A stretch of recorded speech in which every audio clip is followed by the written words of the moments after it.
Hello guys, मैं गजेंद्र कौशिक अभियान IAS academy के यूट्यूब चैनल पर आपका स्वागत करता हूं। और आइए अब लेक्चर को आगे बढ़ाते हैं। जैसे कि मैंने पिछले लेक्चर में कहा भी था कि हम अर्थ की स्टडी करेंगे। तो देखिए, अर्थ को यदि हम देखते हैं तो उसकी अर्थ की जो एक्सिस है उसकी टिल्टिंग देखेंगे, उस टिल्टिंग के क्या प्रभाव पड़ते हैं। अर्थ के मोशन देखेंगे, दो तरह के होते हैं, कौन से मोशन से कौन सी बात निकल करके आती है। आइए डिटेल में देखते हैं। पहले हम ग्लोब पर ध्यान देते हैं। देखिए, आप लोग ग्लोब जब भी देखेंगे ये ऐसे तिरछा रहता है, ऐसे कभी नहीं मिलेगा। तो यानी कि एक्सिस की टिल्टिंग पहली बात कहाँ से है, यानी कि अगर सीधी होती तो नॉर्मल ऐसे होनी चाहिए थी, लेकिन अर्थ हमारी कैसे हैं, इस तरह से। तो 23.5 डिग्री का जो झुकाव है, टिल्टिंग है, ये यहाँ बनता है एंगल। सदा ध्यान रखेंगे। तो अगर सीधी होती तो अपने प्लेन पर एक्सिस 90 डिग्री का एंगल बना रही होती, और 23.5 टिल्ट है, तो अब जो रेस्ट एंगल बचा वो कितने डिग्री का बचा, 66.5 डिग्री। यानी कि अपने प्लेन से एक्सिस के बीच में 66.5 डिग्री का एंगल बनता है, जबकि नॉर्मल से या विलंब से 23.5 डिग्री। तो इसका फ़र्क क्या पड़ता है। देखिए, दो गतियां पहले हम देखेंगे। दो गतियां हैं। एक तो अर्थ अपनी एक्सिस पर रोटेट हो रही होती है इस तरह से, इसे एक्सियल मोशन कहेंगे या घूर्णन गति कहेंगे। तो इसके कारण तो दिन और रात होते हैं। एक्सिस की टिल्टिंग होती या ना होती, बस अर्थ घूमनी चाहिए थी, इससे दिन और रात होते हैं। ऐसा देखेंगे, सन है, सन की तरफ से आधा भाग लाइट में है और आधा भाग शैडो में है। तो ये रात है और ये दिन है। तो हम कैसे घूम रहे हैं, इस तरह से एंटी क्लॉकवाइज। और ऐसे घूमते हुए हम रिवॉल्व भी कर रहे हैं सन के चारों ओर।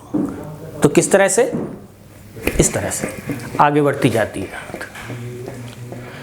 तो इस रिवॉल्व करना, एक्सिस की टिल्टिंग होना और रोटेट करना, हालांकि तीनों की वजह से ही सीजनल चेंजिंग भी हो रही होती हैं। पर अगर ये देखा जाए कि कौन सा बड़ा कारण, अगर आपको एक कोई लगाना हो ऑप्शन, तो एक्सिस की टिल्टिंग बताएंगे। आइए सीजनल चेंजिंग पे भी ध्यान देंगे और हम यहाँ एक डायग्राम देखते हैं। देखिए, ये 21 जून है, एक्सिस की टिल्टिंग सन की ओर है और सन रेज 23.5 डिग्री नॉर्थ यानी कि ट्रॉपिक ऑफ कैंसर पर पड़ रही हैं। 23 सितंबर है, सन की रेज धीरे धीरे नीचे की तरफ आ रही हैं या साउथवार्ड आ रही हैं। नीचे ना कहेंगे, साउथवार्ड कहेंगे। और 23 सितंबर को ये इक्वेटर पर परपेंडिकुलर होती हैं। रेज तो पूरे पर रहेंगी, लेकिन परपेंडिकुलर रेज की हम बात कर रहे हैं। नेक्स्ट 22 दिसंबर, अब रेज आ गई ट्रॉपिक ऑफ कैप्रिकॉर्न पर यानी कि मकर रेखा पर, और फिर से अब इस तरह से अर्थ आते आते ऊपर की तरफ आना शुरू होती है या नॉर्थवर्ड शिफ्टिंग होती है। और 21 मार्च को सन की परपेंडिकुलर रेज इक्वेटर पर फिर से आती हैं और फिर से यहाँ। तो ये एक साल लगता है पूरा। यहाँ देखेंगे तो घूर्णन करने में या रोटेशनल मोशन में 23 घंटे 56 मिनट और 4 सेकंड, और रिवोल्यूशनरी मोशन में यानी कि वार्षिक गति में या परिक्रमण में 365 दिन 6 घंटे 9 मिनट और 11.5 सेकंड का समय लगता है। अब इसके आगे हम ये देखें कि सीजनल चेंजिंग कैसे होती है। तो देखिए, सन की परपेंडिकुलर रेज जहाँ रहेंगी वहाँ हीटिंग इफेक्ट ज़्यादा होगा, ताप बढ़ेगा, और जितनी तिरछी होती जाएंगी उतना ताप कम होता जाता है। तो 21 जून को कर्क रेखा पर सूरज की लंबवत किरणें हैं, टेम्परेचर ज़्यादा है। ऐसे ही अब 23 सितंबर को इक्वेटर पर ज़्यादा है टेम्परेचर, 22 दिसंबर को मकर रेखा पर ज़्यादा है टेम्परेचर, और इसके बाद फिर से 21 मार्च को जो इक्वेटर पर सन की परपेंडिकुलर रेज होंगी, फिर से इक्वेटर पर टेम्परेचर बढ़ा है और फिर से इधर शिफ्ट हुआ, यानी कि जहाँ परपेंडिकुलर हैं रेज वहाँ टेम्परेचर ज़्यादा और जहाँ तिरछी हैं वहाँ टेम्परेचर कम। अब हम अगर ग्लोब पर देखें तो कर्क रेखा ये हमारे भारत से और अन्य जगह से भी पास हो रही है। धीरे धीरे जब सन की परपेंडिकुलर रेज नीचे की तरफ आती जाएंगी तो टेम्परेचर कम होता जाएगा भारत पर भी, और 23 सितंबर को इक्वेटर पर महसूस करते हैं हम भारत में भी कि अब गर्मी कम हो गई है, और उसके बाद बराबर ठंडक बढ़ती जाती है। क्यों? क्योंकि सन की परपेंडिकुलर रेज सदर्न हेमिस्फीयर में हैं और ये मकर रेखा की तरफ शिफ्ट हो रही हैं। मैंने अभी कहा था कि तिरछी ज़्यादा होंगी तो टेम्परेचर कम होता जाएगा। तो इस तरह से सीजनल चेंजिंग हो रही होती है। यहाँ मैं एक बात और बीच में उठाऊँ कि अगर ये एक्सिस की टिल्टिंग ना होती तो बायोडाइवर्सिटी पर क्या फ़र्क पड़ता। देखिए आईएएस में क्वेश्चन ऐसे उठाए जाते हैं जो थोड़ा सा दूसरे सब्जेक्ट से भी कोरिलेट हो रहे हों।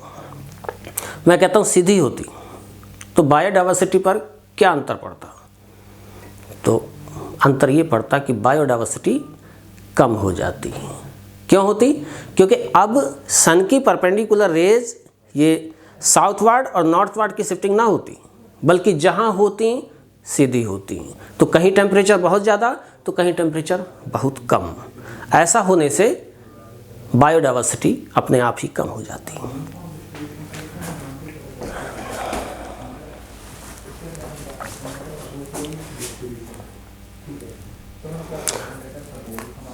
अब मैं थोड़ा सा आपको इस मार्कर पर समझाना चाह रहा हूँ। देखिए ये चीज़ समझना बहुत ज़रूरी है क्योंकि आगे पूरी क्लाइमेट इसी वजह से होगी और सारा कुछ जुड़ा होता है इससे। ये अर्थ कैसे रोटेट कर रही है? Anti clockwise. आप अगर ये धागा देख पा रहे हो, मैं और थोड़ा करीब ले आता हूँ। ऐसे लिपटता हुआ आगे चल रहा है और ये हम इस वक्त इक्वेटर पर हैं 23 सितंबर। इसके बाद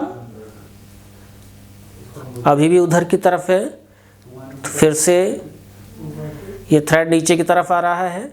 ये कर्क रेखा, ये मकर रेखा, और यहाँ तक आते आते 22 दिसंबर को मकर रेखा पर।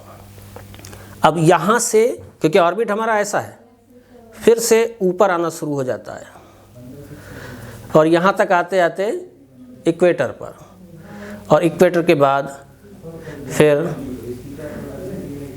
कर्क रेखा पर।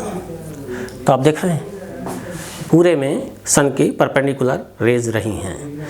यहाँ अब एक चीज़ आप लोग और भी जानें, ये कर्क रेखा और मकर रेखा के बीच में टेम्परेचर ज़्यादा रहेगा, और टेम्परेचर ज़्यादा रहेगा तो इस इतने को उष्ण कटिबंध कहेंगे, ट्रॉपिकल जोन कहेंगे। इसके बाद नॉर्थवर्ड चल रहे हैं पोल की तरफ। पोल पर टेम्परेचर कम रहता है। क्यों रहता है? क्योंकि सन की परपेंडिकुलर रेज कभी उधर जाती ही नहीं, इसलिए टेम्परेचर माइनस में रहता है। तो पोल के आसपास का ये फ्रिज्ड जोन है, तो शीत कटिबंध है। तो शीत कटिबंध की भी कोल्डनेस थोड़ी नीचे तक रहेगी। मैं दूसरा डायग्राम बना दूंगा।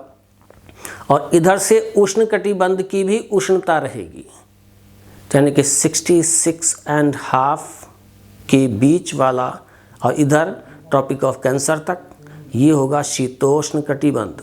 कुछ शीत का और कुछ उष्ण का, शीत जमा उष्ण, शीतोष्ण कटिबंध। तो ये शीत कटिबंध पोल पर, शीतोष्ण कटिबंध, और ये उष्ण कटिबंध। ऐसा ही साउथवर्ड भी होगा। इस चीज़ को बहुत अच्छी तरह से याद रखेंगे। ठीक है, आज यहीं तक, और इसके बाद में आगे इसी को लेंगे।